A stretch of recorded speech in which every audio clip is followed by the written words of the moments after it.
lugar. Isso vale para música sertaneja, que também expõe a mulher da mesma forma, que também sexualiza adolescentes e fala sobre bebida alcoólica? Eu não acho que a música sertaneja ela faça isso na mesma intensidade do que o MC Pose do Rodo. Mas o crime organizado tá na Faria Lima também, né, candidato? O crime organizado tá na Faria Lima através da REAG, que é ligada ao PCC, pra gente dar bem os nomes aos bois. E eles têm que ser presos. Mas não é resumir muito a cultura da favela a um MC apenas, a um tipo de cultura? Porque, por exemplo, a Mangueira do Cartola continua fazendo cultura. A Mangueira do Cartola continua fazendo cultura. Dito isso, a Mangueira trabalha pra bicheiro também. Um dos seus projetos é a desfavelização. E a gente sabe que dentro da favela é onde nasce a nossa identidade cultural. Como você pretende fazer isso sem que a identidade cultural do nosso povo seja acabada? Olha, eu discordo peremptoriamente de que a nossa identidade cultural nasce da favela. E se nasce algo em termos culturais da favela, esse algo ele precisa ser profundamente alterado. Por mais que a gente romantize, tipo, o Cartola. Eu adoro o Cartola. O Cartola veio da favela no Rio de Janeiro, um grande poeta. Pois bem, a existência do Cartola justifica a existência de um arranjo urbanístico em que milhões de pessoas vivem sem esgoto, controlados pelo crime organizado? Não. Mas eu tenho certeza que se houvesse um bairro bom, o Cartola existiria ali e ia fazer arte de qualidade. Hoje a arte, vamos dizer, a arte de massa que surge da favela não é o Cartola. A arte de massa é o MC Pose do Rodo, é o Oruan. É gente que produz música que tece lousa ao crime organizado e que defende, na prática, vamos dizer, uma objetificação da mulher tão humilhante, a mulher como um pedaço de carne, uma mulher como um ser submetido ao crime, que é um desrespeito à mulher, ao pai, à mãe que tá ali. Então, a cultura da favela, eu defino não apenas que a favela como esse arranjo urbanístico, mas a cultura da favela precisa ser profundamente alterada. Hoje, né, se eu fosse ser um esquerdista, o esquerdista diz que é o seguinte: a cultura serve para justificar as relações materiais. E eu vou me comportar agora como um esquerdista no sentido de dizer, a cultura que sai da favela, ela serve para justificar o sistema de relações em que o crime manda nas pessoas.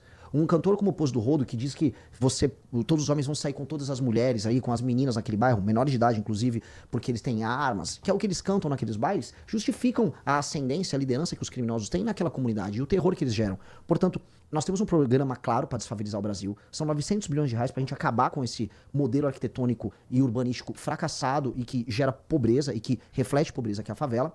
Só que nós temos que tornar também a favela um lugar que cria uma cultura de confiança, uma cultura em que as pessoas cuidem do seu bairro, que as pessoas se sintam protegidas e parte do Estado brasileiro.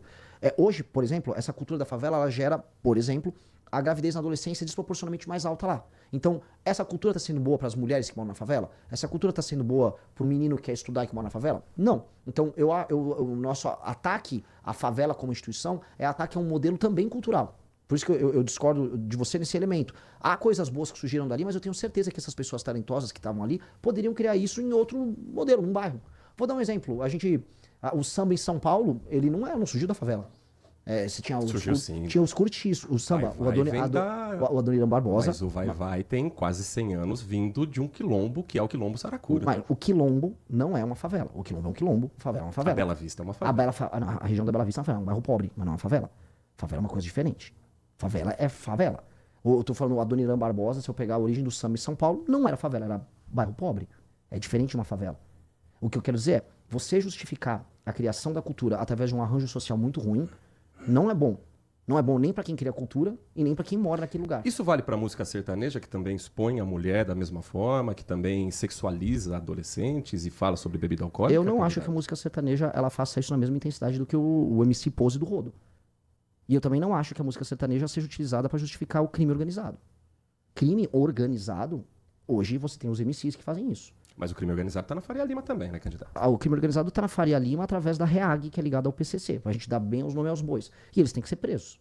Agora, eu não sei se tem um cantor sertanejo que tá defendendo a REAG. Se me mostrar, eu vou pedir a prisão de todos eles. Eu adoraria pedir. Olha só, eu gosto mais de samba do que boa parte do sertanejo. Mas não é resumir muito a cultura da favela a um MC apenas, a um tipo de cultura? Porque, por exemplo, a Mangueira do Cartola continua fazendo cultura. A Mangueira do Cartola continua fazendo cultura. Dito isso, a Mangueira trabalha pra bicheiro também, que é ligado ao crime organizado. Até aí, o Carnaval do Rio de Janeiro é ligado a bicheiro. E eu também não vou justificar a existência das favelas por causa da existência da Mangueira. O problema que a gente vai sempre incorrer é, como há um estado paralelo que se instala nas favelas, todas as expressões culturais vão terminar, no fim do dia, ligados à expressão do crime, que é uma expressão de poder. E há, no final do dia, uma romantização. Houve agora uma ótima série da Globo lá, o Vale que é Escrito. Uhum. As pessoas saíram romantizando, pô, o bicheiro é o nosso gangster italiano. Pô, o bicheiro é um criminoso. No final do dia, estamos falando do bicheiro que contratou o Adriano da Nóbrega, o miliciano, para assaltar adversários dele, para matar adversários dele. Então, este tipo de modelo cultural não pode, vamos dizer, ser utilizado como muleta para a manutenção de um modelo político, que é o modelo do crime que se instala nas favelas, que faz mal para as pessoas. Então isso tem que ser desconstruído. E a gente, por vezes, a gente é condescendente com uma coisa por causa da outra. Do tipo, não, mas se eu perder a favela e a poesia da favela? Cara, ninguém ali tá ligando pra poesia da favela se a favela continuar matando gente. As pessoas querem sair da favela. Tanto que aqui em São Paulo, especialmente, a maior parte dos artistas que ficam famosos, eles saem da favela e vão morar em Alphaville, que é um condomínio fechado. Então eu não acho que uma coisa justifica a outra de maneira alguma. Como fazer, então, a cultura chegar até essas camadas mais pobres da sociedade? Eu acho que a gente tem que permitir que as pessoas... Existe uma coisa que chama a famosa pirâmide de Maslow, né? Que é a pirâmide de prioridades que as pessoas têm, que vai do começo da sua existência, sua alimentação, sua segurança, até chegar no fim, seu bem-estar, a sua autoestima. A pirâmide de prioridades. Ou seja, você não tem como pensar em bem-estar ou produzir cultura quando você tem medo de morrer. A maior parte das pessoas, nos bairros mais pobres brasileiros, eles têm mais medo do que pessoas em outras regiões. Porque elas vivem num ambiente de insegurança. Uma pessoa que mora numa favela, ela não tem um título de propriedade. E, em geral, quem tem a autoridade, quem tem o poder na favela, ela determina se a pessoa fica naquele lugar ou não. São inúmeros os casos das pessoas que são obrigadas a sair de uma casa porque o traficante mandou sair daquele lugar. Meninas que são obrigadas, isso especialmente no Rio de Janeiro, isso é mais forte que os lugares, a ter que sair do bairro que ela mora porque um traficante se engraçou por ela e ela não quer e ela tem medo de ficar naquele lugar. Pra você alterar isso, então, pra você produzir cultura de verdade, porque você tem pessoas talentosíssimas aqui no universo, não só pessoas talentosas pra cultura, tô falando de pessoas talentosas pra ser empreendedores. A Paraisópolis em São Paulo é uma máquina produtora de novos negócios, a própria Rocinha tem novos negócios.